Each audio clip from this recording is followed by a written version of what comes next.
중국의 빌 게이트라고 불리는 마원이라는 사람이 있습니다. 이 사람은 1999년에 적은 자본을 들여서 알리바바라고 하는 회사를 창업하게 되었습니다. 그리고 다음에 2000년도에 일본에서 유명한 사업가 손정희 씨를 만나게 되었습니다. 마원에게 이 손정희 회장님을 만난 딱 10분간의 시간이 주어지는 거예요. 자본 유치를 위해서 열심히 설명을 하게 되었습니다.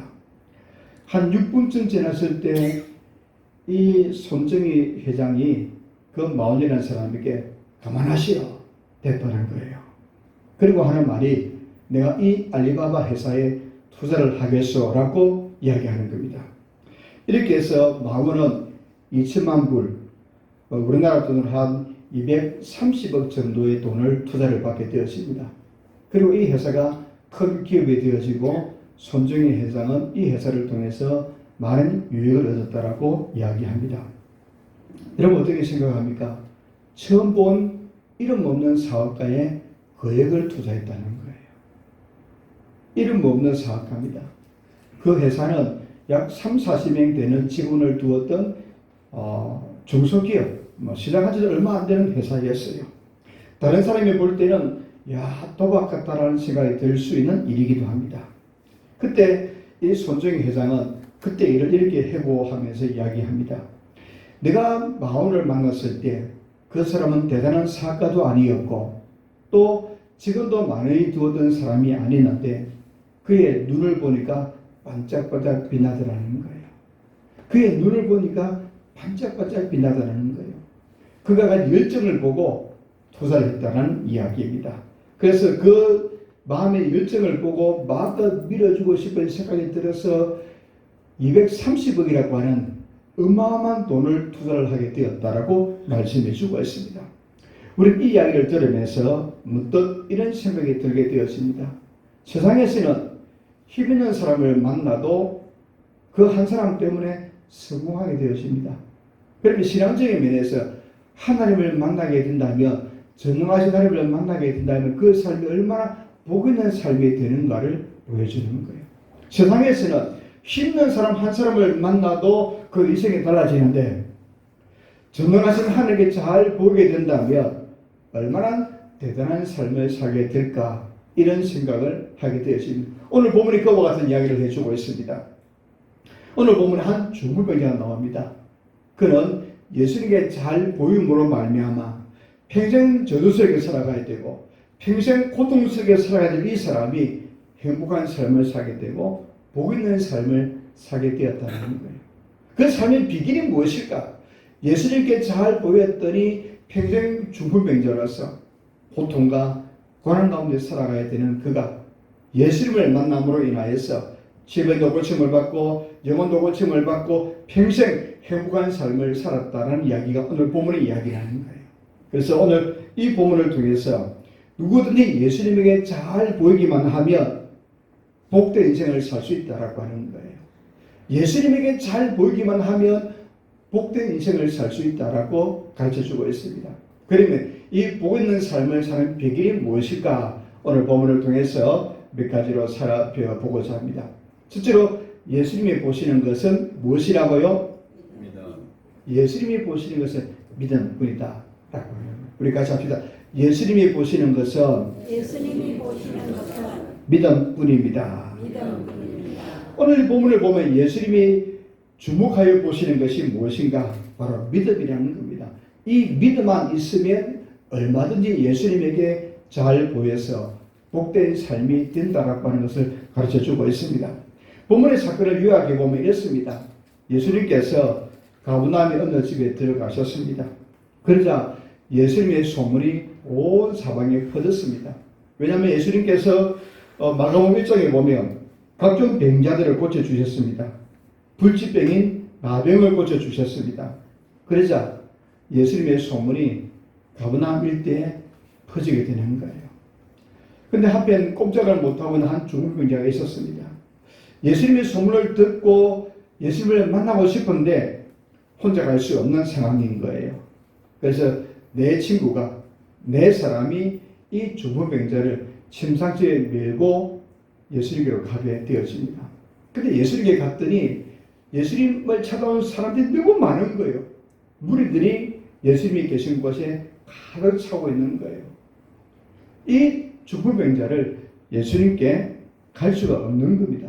건강한 사람들도 수많은 인파가 모여 있는 곳에 그 인파를 비집고 들어가서 예수님을 만난다는 것은 쉬운 일이 아니었습니다. 근데 오늘 본문에 나온 이 사람은 침상에 누워서 네 사람이 그 사람을 들고 예수님께로 가게 되었다라고 하는 거예요. 정말 예수님 앞에 갈 수 없는 이런 절박한 상황에 놓여져 있었습니다. 근데 네 친구가, 이 네 사람이 이 중풍병자를 지붕에 올라가서 지붕을 뚫고 침상지에 예수님께 내렸다라고 말씀해 주고 있습니다. 그 당시 유대인의 가옥 집 구조는 간단합니다.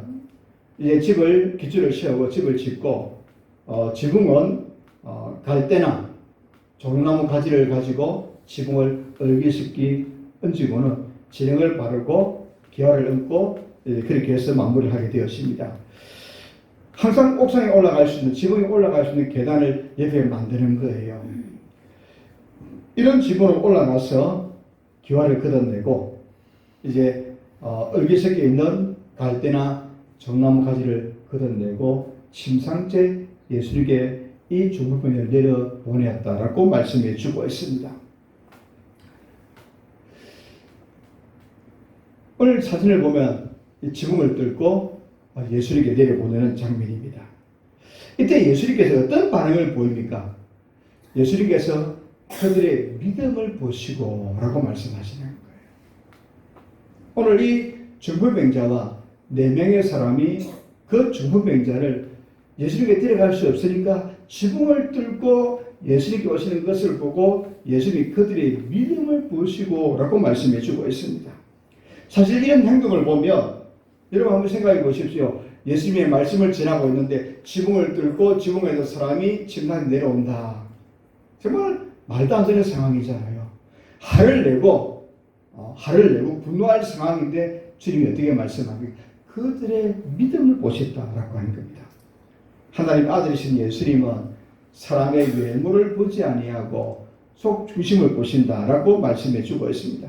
예수님은 신분이나 조건이나 외모를 보지 아니하시고 오직 마음속에 있는 믿음을 보신다라고 말씀해 주고 있습니다. 아무리 외모나 조건이 좋아도 그 속에 믿음이 없으면 예수님은 기뻐하지 아니하신다라고 말씀해 주고 있습니다. 우리가 다윗의 예를 들어볼 수 있습니다. 그는 평범한 집안 8째 아들이었습니다. 그리고 양을 치는 목동에 불과했습니다. 하나님이 다윗을 이스라엘 두 번째 왕으로 선택하여 세우신 것을 보게 됩니다. 사무엘상 신정에 보면 이 장면이 나오고 있는데 하나님의 사무엘을 다윗의 아버지가 있는 이새의 집으로 보냅니다. 그리고 하나님이 사무엘에게 저희 이새의 집안에서 이스라엘 왕을 선택해야 되겠으니 그 아들 가운데 한 사람을 택하여서 기름을 부어 왕으로 세우라는 명령을 받고 그 집에 가게 됩니다.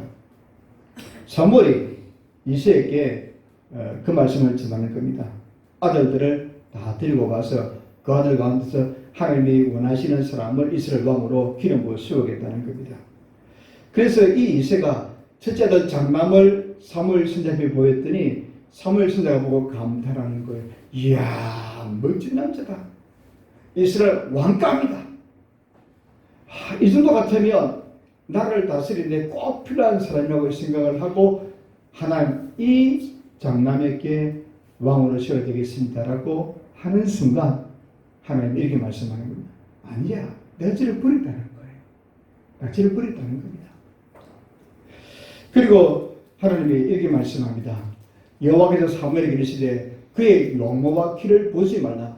내가 이미 그를 벌어놓으라. 내가 보는 것은 사람과 같이 아니하니 사람은 외모를 보거니와 나 여호와는 중심을 보느니라. 이렇게 말씀해 주셨습니다. 그리고 둘째, 셋째, 넷째, 다섯째, 여섯째, 7째를 보는데도 하나님이 아니라는 거예요. 다 불합격을 맞은 거예요. 외모는 훌륭하지만 그들의 중심이 별로였다는 거예요. 이세 아들 가운데서 첫째부터 일곱째까지 외모는 조건은 너무 멋진데 중심이 별로였다. 이렇게 하나님이 말씀하시는 겁니다. 사무엘이 이상해서 이세에게 묻습니다. 이 집에 또 아들이 있습니까? 라고 물었더니 있다는 거예요. 막내가 있는데 이 막내는 지금 선자가 와서 하나님의 특별한 일을 해보자 하는데도 불구하고 다윗은 어떻게 합니까? 천막지축이에요. 그냥 아버지의 부름을 듣지 않았는지 뭐 어떻게 했는지 몰라도 다윗은 나이도 어리고 천뚝구리 같은 삶을 살고 있었던 거예요.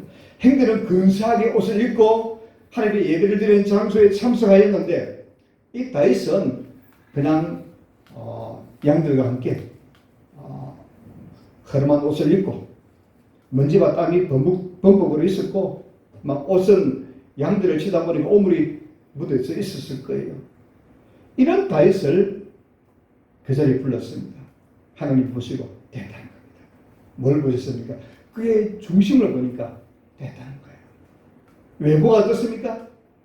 양과 함께 뒹굴다 왔으니 양과 함께 있었으니 몸은 땅과 먼지와 오물투성이했을 거예요. 옷 대충 입고 왔을 거예요. 작업복 입고 왔었을 거예요. 하나님이 외모는 제일 못나 보이는데 중심이 너무 멋지다는 거예요. 그래서 하나님이 다윗을 왕으로 세워주셨습니다. 오늘 본문도 역시 마찬가지입니다. 한 중불명자를 생각해 보십시오. 중불명자가 예수에게 나오는데 뭘 옷을 제대로 갖추었겠습니까? 머리를 감았겠습니까? 지금까지 침상에 누워서 병으로 고생하고 있던 이 사람입니다. 얼마나 초라했습니까? 내 사람이 얼마나 무례합니까? 예수님께서 말씀을 전하고 있는 그 집에 지붕을 때려서 내려왔다는 것은 무례하게 짝이 없는 모습이라는 거예요. 하지만 예수님은 아무도 따지지 않고 말씀하지 않습니다. 오직 한 가지만 보셨습니다. 믿음을 보시고 기뻐하시고 그 중풍병자를 고쳐주시는 것을 보게 되었습니다. 오늘 저와 여러분도 마찬가지입니다.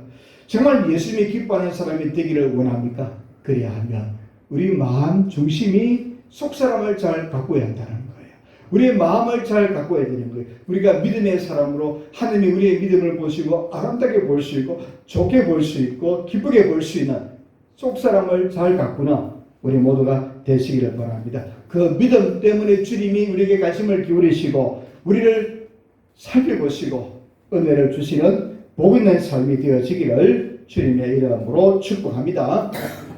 그럼 두 번째로 예수님은 이 믿음 있는 사람에게 어떤 은혜를 베풀어 주시는가? 두 가지를 베풀어 주십니다. 첫째는 구원의 축복이고 두 번째는 승리의 복을 주시게 됩니다. 오늘 본문 5절에 보니까 예수께서 그들의 믿음을 보시고 중풍병자에게 이르시되 작은 자야 내 죄사함을 받았느니라 하시니 라고 말씀하고 있습니다. 지금 5사람이 중풍병자를 고치기 위해서 예수에게 나아왔습니다. 그러면 가장 근본적인 문제가 무엇입니까? 병을 고치는 문제인데 예수님께서는 질병에 대해서 말씀하지 아니하고 네 죄사함을 받았다라고 죄에 대한 말씀을 하고 있는 거예요. 질병의 원인은 죄 때문이기도 하다라고 하는 겁니다. 물론 모든 질병이 죄 때문에 오는 것은 아닙니다. 그런데 근본적으로 질병은 죄 때문에 온다는 거예요. 원론적으로 질병은 죄 때문에 오는 겁니다. 모든 사람이 질병이 죄 때문은 아닌데 온 인류가 죄를 범하였기 때문에 인류가 사람들이 살아가는데 병이 온다라고 하는 겁니다. 그런데 인생의 문제는 크게 두 가지입니다. 근본 문제는 죄와 사망의 문제고 두 번째는 현재 우리가 겪고 있는 우리의 문제라는 겁니다. 제일 근본적인 문제는 죄와 사망의 문제고 그 다음에 찾아오는 문제는 현실에 당하고 있는 여러 가지 문제들이 우리에게 있는 문제라고 하는 겁니다. 오늘 이 사람에게 가장 필요한 것은 무엇이겠습니까? 가장 근본적인 문제는 죄와 사망의 문제라는 겁니다. 이 죄와 사망의 문제는 질병의 문제보다 더 중요하다는 거예요. 그래서 예수님께서 이 중풍병자에게 죄의 문제를 먼저 이야기하고 있음을 보게 되었습니다.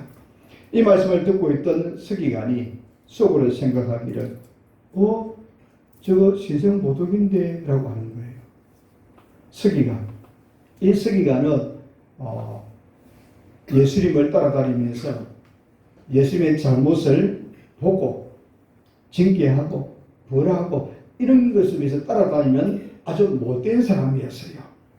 그들은 예수님의 소문을 듣고 어렵지 않아서 트집을 잡고 어떻게 하든지 예수님을 깎아내리고 모함 말르고 따라다니는 사람이 서기관들이었어요. 그들이 예수님께서 네 죄의 사함을 받으니라 이렇게 말씀하니까 심성모독하다. 왜냐하면 죄의 사함은 하나님만 할 수 있는 데라고 이야기하고 예수님을 향하여 심성모독한 사람이다 라고 하는 거예요. 예수님께서 그들의 마음을 확인히 보셨습니다. 그들의 중심을 보시고 어떻게 말씀하십니까? 중풍병자에게 내 죄의 사함을 받았느니라 하는 말과 일어나 내 상을 가지고 걸어가라 하는 말 중에서 어느 것이 쉽겠느냐 이렇게 묻습니다. 죄를 사해 준다는 말을 하고 침상을 들고 걸어가라 하는 말 중에서 무엇이 더 쉽겠습니까? 여러분은 어느 것이 쉽다고 생각을 하십니까?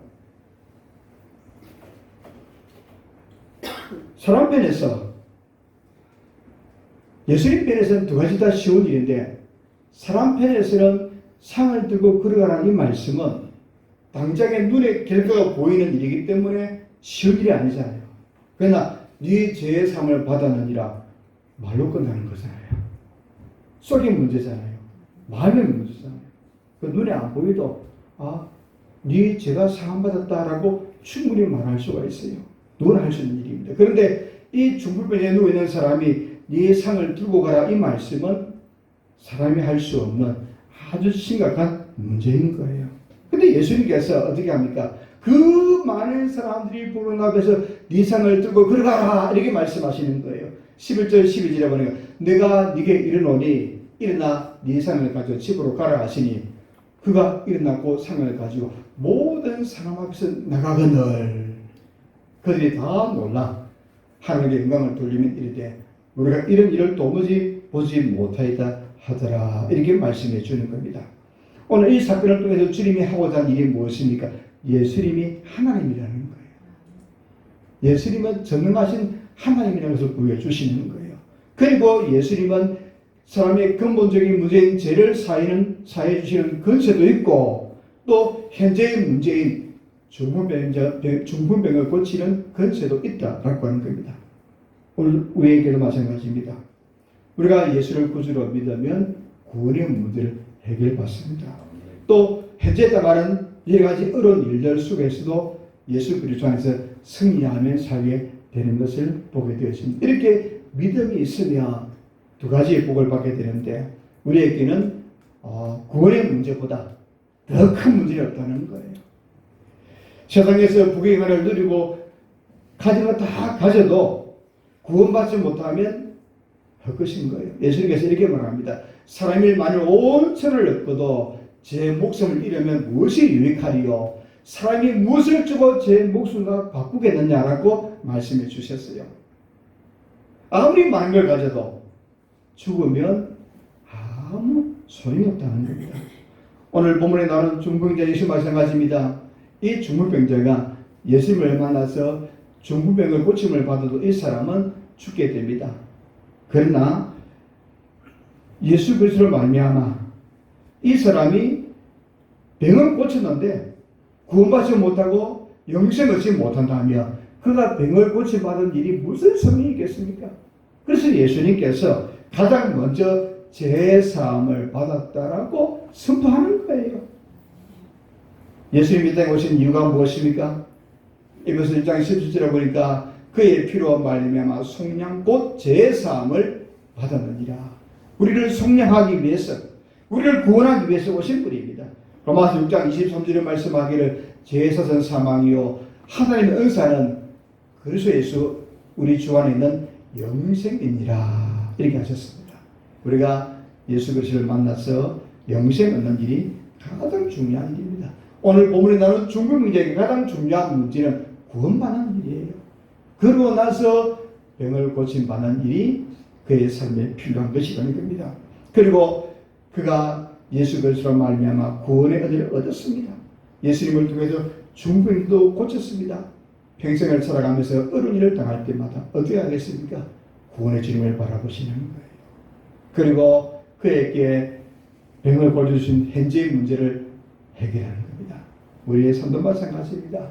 우리에게 가장 중요한 구원의 문제, 영생 얻는 일이 가장 우선적인 일이고 그 다음에 우리의 삶에 있는 근본적인 문제를 해결하는 거예요. 오늘 이 본문에 나오는 중불병자는 예수님을 만나서 가장 중요한 영혼의 문제, 영생의 문제를 해결받았습니다.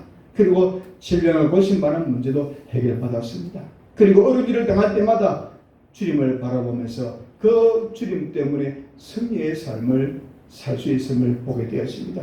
이렇게 믿음과 더불어서 이 세상 살 때 겪는 모든 문제들을 해결하고 승리하게 하시는 것이 믿음의 사람에게 주어지는 은혜라고 하는 겁니다. 시편 103편 3절에서 5절에 보니까 그가 내 모든 죄악을 사하시며 내 모든 병을 고치시며 내 생명을 파면에서 속량하시고 인자와 긍휼로 간을 씌우시며 좋은 것으로 내 손을 만족하게 하사 내 청천을 독수리같이 새롭게 하시는도다 라고 말씀해 주고 있습니다. 여러분 믿음을 잘 가꾸시기를 바랍니다. 그리하며 우리 하나님께서 우리 삶에 있는 문제들도 승리하도록 도와주십니다. 믿음으로 구원받고 믿음으로 삶에 승리하는 거예요. 이런 믿음의 사람들이 되시기를 주님의 이름으로 축복합니다. 그러면 세 번째로 우리 하나님 우리에게 요구하는 믿음은 어떤 것일까? 두 가지를 말씀하는 거예요. 하나는 큰 믿음이고 두 번째는 함께하는 믿음이라는 거예요. 큰 믿음과 함께하는 믿음을 말씀해 주고 있습니다. 오늘 보면 3절 4절에 보니까 사람들이 한 중불명자를 네 사람에게 메워가지고 예수께로 올세 무리들 때문에 예수께 데려갈 수 없으므로 그 계신 곳에 지붕을 뜯어 구멍을 내고 중불명자가 누운 상을 달아내리니 라고 말씀하고 있습니다. 네 사람은 이 중불명자를 데리고 예수께 갔는데 큰 장애물이 있는 거예요. 많은 무리들, 많은 사람들이 예수님의 말씀을 듣기 위해서 예수님으로부터 고침을 받기 위해서 모여 있는 겁니다. 그 무리들을 뚫고 중불명자를 데리고 가는 일은 쉬운 일이 아니었습니다. 마음대로 되는 것이 아닙니다. 그런데 이 네 사람은 한 마음이 되어서 같은 마음으로 장애물을 돌파한 거예요. 지붕을 뚫고 지붕에 올라가서 지붕을 뚫고 침상에 달아내린 거예요. 예수님의 말씀을 전하고 계심에도 불구하고 체면에 불구하고 예수님께로 데려갔다는 겁니다. 오늘 이 모습 속에서 담겨있는 믿음의 특징이 무엇입니까? 장애물이 가로막고 있다 할지라도 실망하지 않고 포기하지 않고 당당하게 나가는 그 믿음이 있는 거예요. 우리 마찬가지입니다. 우리가 살아갈 때 인생의 장애물이 많이 있습니다. 우리의 장애물들이 무엇이겠습니까? 고난의 장애물이 됩니다. 어려운 일들이 장애물이 될 수 있습니다. 또 시험 당하는 것 장애물이 되어질 수 있습니다. 핍박을 받는 것 장애물일 수 있습니다. 예수 믿는 것 때문에 조롱받는 것 장애물일 수 있습니다. 비방을 당하는 것 장애물이 되어질 수도 있습니다. 그런데 불구하고 큰 믿음으로 당당하게 나아가야 한다는 겁니다. 우리의 삶에 더 큰 장애물이 무엇이겠습니까? 우리에게는 더 큰 장애물은 의심하는 일이라는 거예요. 마가복음 10장에 보면 소경 바디메오가 나오고 있습니다. 이 소경 바디메오는 거지였습니다. 얼마나 고단한 인생을 살게 되겠습니까? 이 소경 바디메오는 평소에 구걸하면서 예수님에 관한 소문을 들었습니다. 마침 예수님이 이 소경 바디메오가 있는 동네로 지나가다는 이야기를 들은 거예요. 그는 흥분했습니다. 예수님이 우리 동네에 오신다는구나. 이 예수를 꼭 만나야 되겠다는 생각이 든 겁니다. 그래서 많은 사람들이 웅성거리고 지나가니까 이 무리 가운데 예수님이 계시겠다는 생각을 가지고 다윗의 자손 예수여 나를 불쌍히 여기소서라고 외치는 겁니다. 다윗의 자손 예수여 나를 불쌍히 여기소서라고 외치는 겁니다. 그랬더니 옆에 사람들이 시끄럽다고 조용히 하라고 막 그렇게 이야기합니다. 또 소경이니까 장애인이기 때문에 차별하지 않겠습니까? 막 사람들이 이렇게 말합니다. 재수 없다고 제지하고 가까이 오지 말라고 이야기하는 겁니다. 근데 이 소경 바디메오는 그 일에 아랑곳하지 않고 더 큰 소리로 다윗의 자손 예수여 나를 불쌍히 여기소서라고 외치는 겁니다. 예수님이 가던 걸음을 멈추고 이제 부릅니다. 그때 이 소경 바디메오가 어떻게 합니까? 겉옷을 버려두고 예수님께 갔다라고 말씀하는 거예요. 겉옷을 버려두고 달려갔다는 겁니다.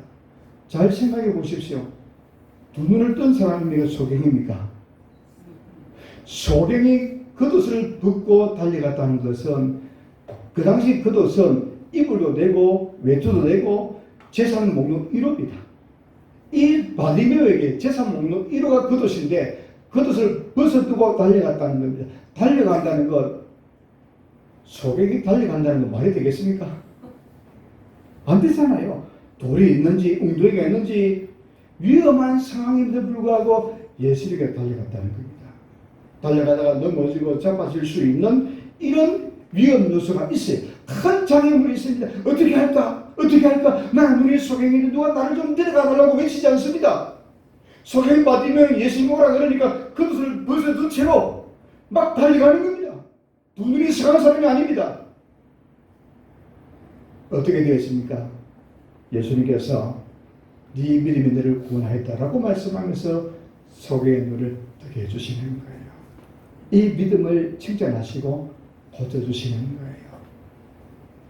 이와 같이 하나님으로부터 예수님으로부터 큰 복을 받기 위해서는 믿음을 가져야 되는데 큰 믿음을 가져야 한다는 겁니다. 그 믿음에 방해되는 것은 외적인 환경, 조건이 아닙니다. 우리 마음속에는 의심하는 것, 우리 마음속에 염려하는 것입니다.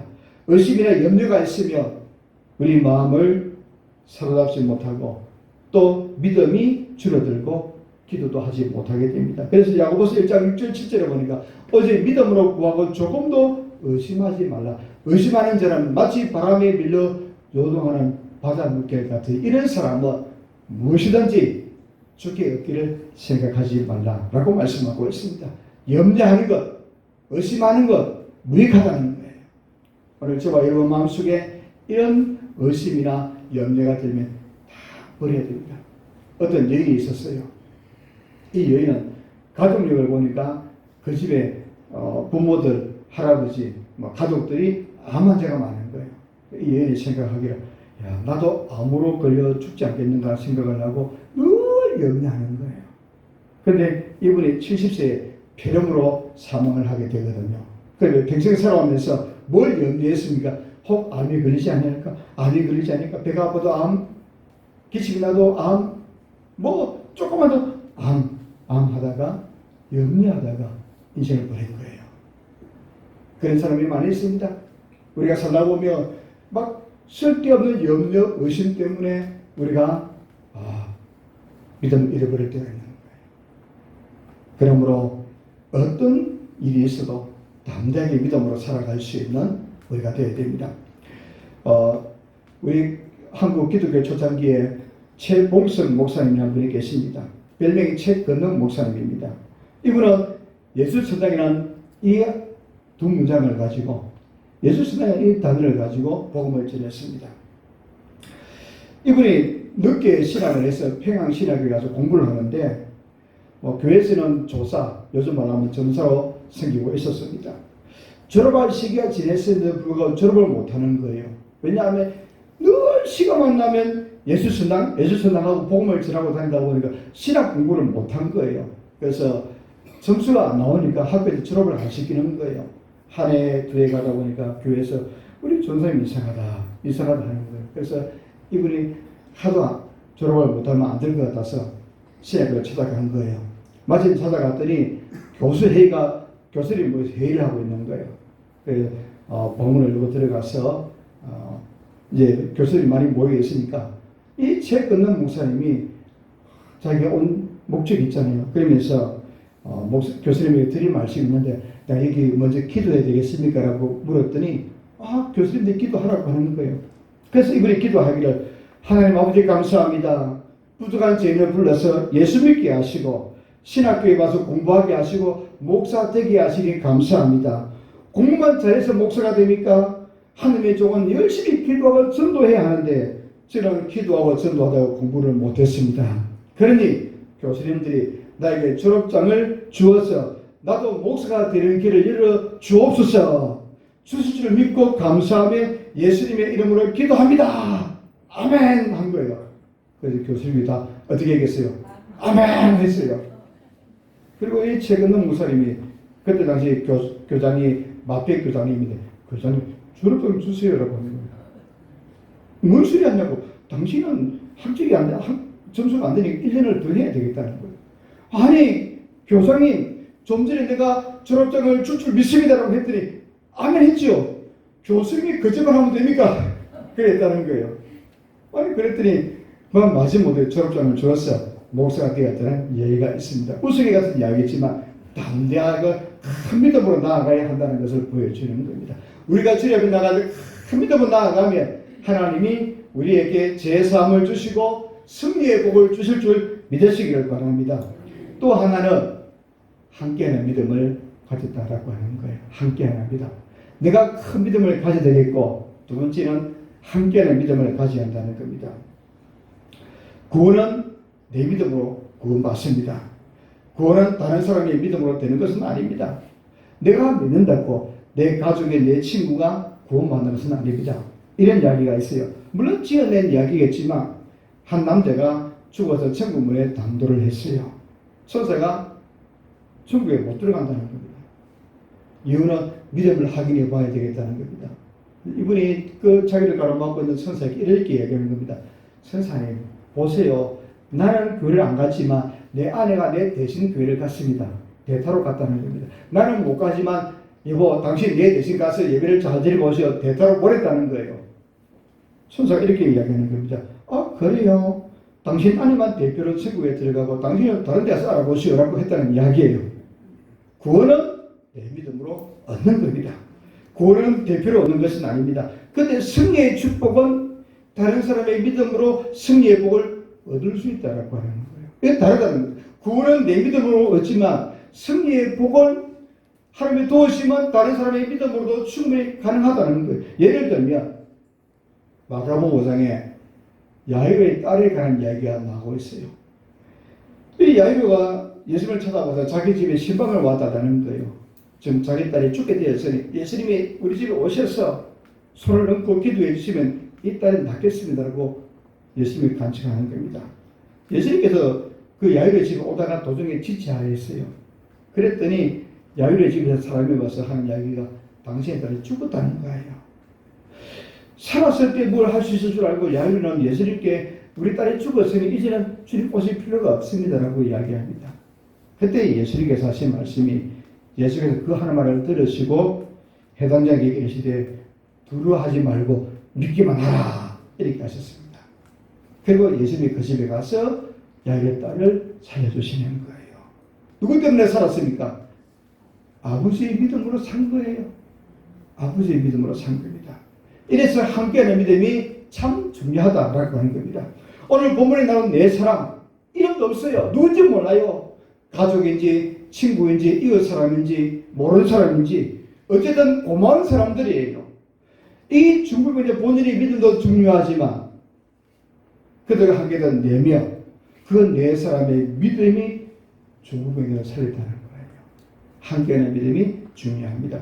마태복음 18장 19절 20절에 보니까 진실로 다시 내게 이르노니 너희 중에 2사람이 땅에서 어떻게 하면 합심하여 무엇이든지 구하면 하늘에 계신 내 아버지께서 그들을 위하여 이루게 하시리라. 2-3사람이 내 이름으로 모인 곳에는 나도 그들 중에 있느니라. 합심하여 무엇이든지 구하며 이렇게 하셨어요.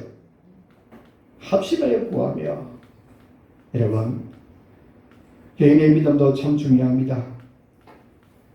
인생을 살아가면서 함께하는 믿음의 동료가 있다고 하는 것 너무 귀한 거예요. 내 문제를 위해서 내 가족을 위해서 나를 위해서 기도해 주는 기도의 사람이 있다고 하는 것은 얼마나 보이는지 몰라요.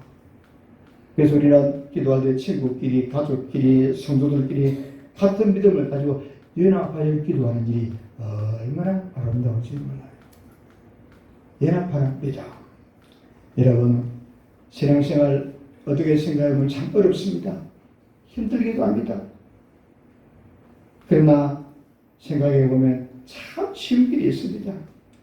우리가 믿음 생활 잘하는 길은 절대 주권자이신 하나님, 전능하신 하나님, 그 아들 예수 그리스도에게 잘 보이기만 하면 됩니다.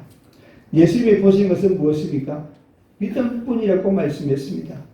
예수님에게 우리의 믿음을 보이며 우리의 속사람이 잘 가꾸고 예수님의 오셔서 우리의 중심을 보시고 우리의 믿음을 보시고 주님이 기뻐하는 믿음의 사람이라면 우리 인생이 얼마든지 승리할 수 있고 신앙의 승리가 되어질 수 있습니다.